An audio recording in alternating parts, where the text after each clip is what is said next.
that's quite okay. I just have to register something in my head. And she said, if you don't want this, no, let me tell you, God and I had a conversation. He just answered me. So she said, okay. And when we had the phone, I called my wife and I said, here's the deal. You remember Jade I was telling you about? She said, yes. I says, I'm going to be the donor. I heard silence on the other end. I said, are you there? She said, yes. I said, anything? She said, no, it's okay. We'll talk later. We never had a conversation. She went within herself, and I guess God spoke to her too, because she was very comfortable with the whole idea. From that time of the workup, I think I downloaded at least 4 or 5 different procedures of the operation and watched them every single night. She couldn't watch them, she didn't want to watch them, she said, I don't want to see, but I wanted to see what they do, how they go inside and cut that piece out and take, the gooey stuff. I get excited about that stuff. So I was looking at it every single day. So I got very comfortable with it. And of course you're hearing the fact that you can die. And I said, well, Lord, if it's your way of taking me home, at least I'm a happy man going home. I know you did I did what you called me to do. So I didn't tell anybody anything, because I didn't want to hear any negative comments. I didn't want to hear, you can't do this is wrong, But just on the last bit of workup, I decided I'm going to tell a few folks. And by that time, I was completely through the whole thing. And one person said to me, did you get a psychological evaluation yet? I'm like, yeah, that was the last thing done. And they said, did they find you crazy? I said, no, they found me perfectly okay. So if I do anything now and they said I'm temporarily insane, they would not hold up in court, because they said I'm perfectly fine. She said, you got to be crazy. Why would you want to do that? And this is the first time I figured out, in our community, we don't give body parts that easily. We don't think about it, because we think about what we may have to go through. I'm telling you this, it's the most gratifying, the most purifying, the most exhilarating thing you can ever think about doing, because at the end of the day, this is what you see.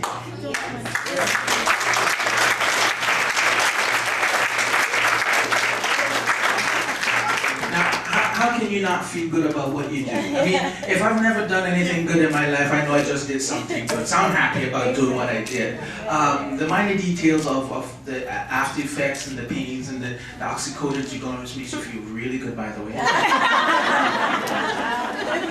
That was all part of the deal that I went through. But to me, it was one of those things that if you're not absolutely sure if you should or you shouldn't, sit down and ask yourself the question, what are the chances of you dying?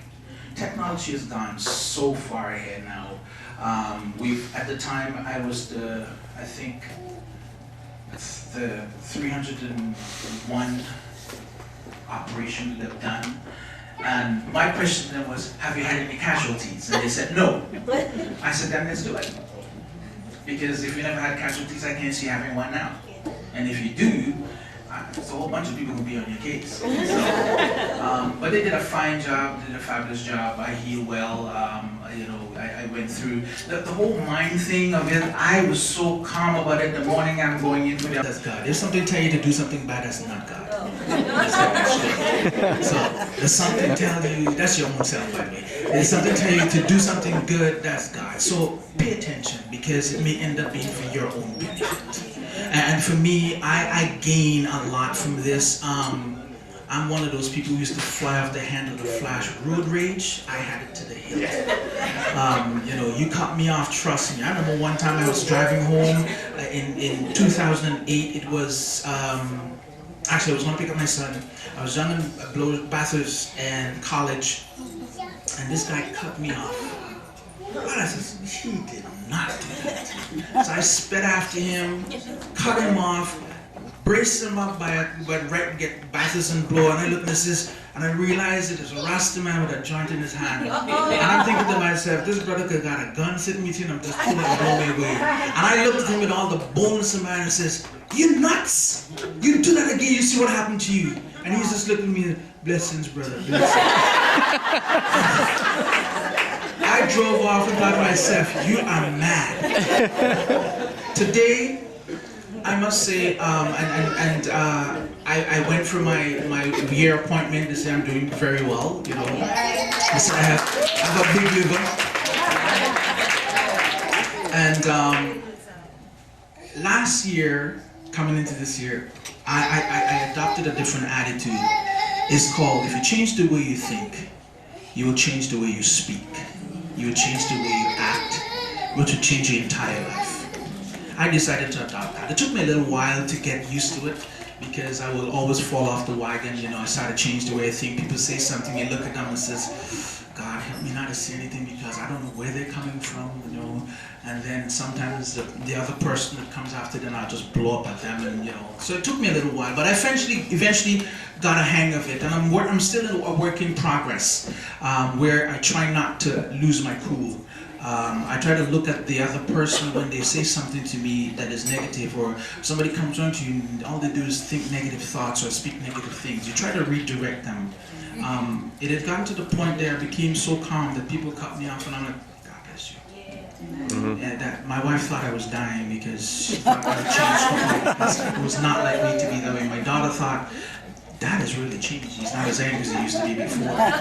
All it was is God saying to me, are you going to listen to me now? And I'm just saying, Lord, I'm trying my best to be obedient to your call and to listen to your voice. To be able to do the things that you've called me to do in this dispensation, this time that I have until you're ready to take me home. And as much as I can do, I will. I was asked a question only today. If I had the opportunity to give another part of my body, would I do? Yes, I will. I'm not afraid of it. I'm not afraid of dying, which most people are. And I'm telling you the same thing in our community. We need more people like yourself who can simply say, hey, let me sign my donor card, because in the event that something happens to me, somebody can benefit from it. 8 people can benefit from the different organs and you know, the many other tissues that can be used. Don't think about it that if I sign my donor card, I'm dying soon. That's not what it is. It's in the case of, just like you take a car insurance, in the event that something should happen to you, somebody else will benefit. So keep that in mind. If somebody comes to you and say, you know, I really need a body part, let's put it that way. Don't shy away from it. It's you know, think about it.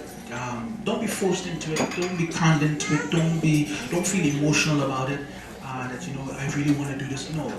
Think about it and realize what you're doing. It's not a hard job. A few pains here and there. You go through that. You will go through the pains. You will go through the. For me, I had only one problem I had was I got a little bit addicted to the oxycodone. For real, I did. And that's just because I didn't pay attention to the instructions. It was by the time I went home, it was supposed to be 2 every 8 hours.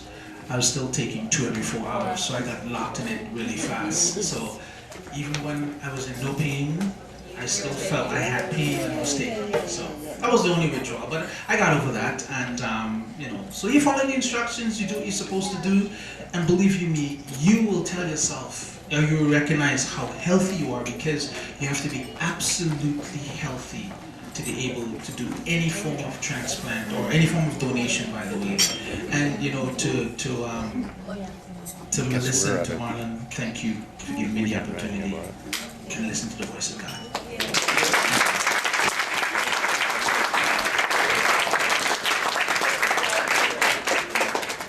Did you clear it? Yeah. Oh, how do you do that? You gotta delete it. Claremont, were you surprised? Yes, I did not. Thank you, Claremont, for your story. I hope that all of you have taken in what he has said, especially about God. God is real. Yes, he And is. when he speaks to you, it is very important to listen. There's times when God has spoken to me and I have not listened, and what happens is you end up going on your own path, but you took the long road. Because God brings you right back to that same spot usually. So thank you so much for emphasizing that.